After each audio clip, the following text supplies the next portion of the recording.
Hosting competitions because I feel it's the best way for the community to get together and be in one place at one time, and that's the greatest part about CrossFit is actually the community, and we all work out hard on a regular basis. It's nice to have a place where we can come together and sort of test where the workouts have brought us. The thing that was, I used to play basketball in university, and I like the team aspect of CrossFit more than I like the individual side of it.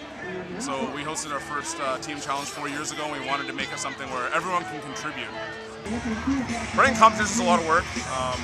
I have a little bit of a background in events. I found that every time the event gets bigger, you get surprised with how much work goes into it. The benefit being once you do one, you get learned, you make it a little better the next time, but you try to make it bigger. So I'd say depending on the size of the event, anywhere from a month to 3 months of work, pretty close to full time, will go into making it execute properly. The volunteer and sponsorship is growing organically. We sort of just put it out there. This is the day, this is the event. We'd like some volunteers. People want to be involved in one way or another. We have a lot of people who are volunteering today who've competed in 4 or 5 events this year, and they specifically said, I'm not competing this time not because I want to not support the event. I want to sort of give back this time, and I want to volunteer and support the community. When it comes to making the WODs, we got a number of considerations.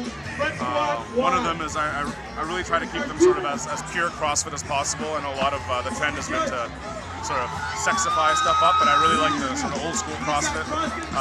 And on top of that, we also want to make sure that everyone that's coming in sort of gets their money's worth. So you don't want to have 2 workouts and you pay your money and you work out for 30 seconds and a minute and a half and you go home. So today in this workout, if you make the finals, you're getting 10 WODs in actually in one day.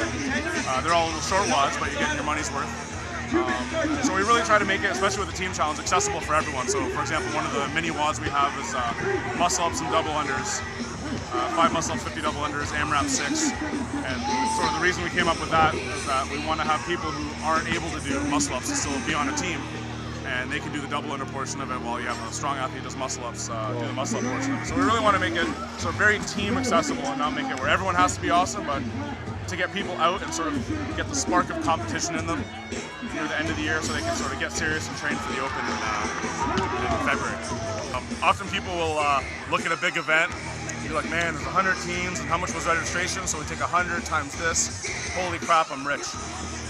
The big thing is there's a lot of costs associated with running an event, and I mean the bigger the event gets, the greater the costs are. This year we haven't made anything off of this. We just purchased a lot of equipment that will help us to run events in the future, but we find every time we run an event, if you really want to be revolutionary and sort of keep taking things to the next level, you got to sort of like when you if you're a box owner, you open your box.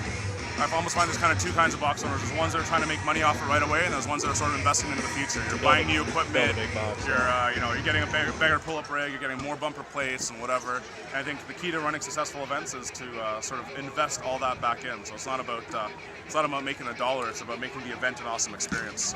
More equipment, food for the athletes, T-shirts for the athletes. Don't cheap out on stuff because to me the reputation of the event is more important than what we make on. I think the big thing is you want to make sure that it's very easy to focus on the best athletes, or the coolest WOD or the whatever, but I always think of it this way, it's the 99%, right? Most people can't do muscle-ups, most people can't do handstand push-ups. That's sort of why we came up with an overdose event, because we have one event where we can do all the difficult things. But for the most part, I want the 99% to walk away with an awesome experience. And if someone kind of found it too easy, I think that's the beauty of CrossFit. If you found it too easy, you didn't go fast enough. You can do Fran in 10 minutes, or you can do Fran in 2.5 minutes. Same workout, fairly accessible, but it's very different depending on how you do it. So I think appealing to many different levels is the key, because the biggest goal of all these events, we want to make the community stronger. It's not about testing necessarily testing the greatest, the fittest athlete in Canada. We want that to be a part of it, but we really want it to be a place where everyone can participate and be a part of it.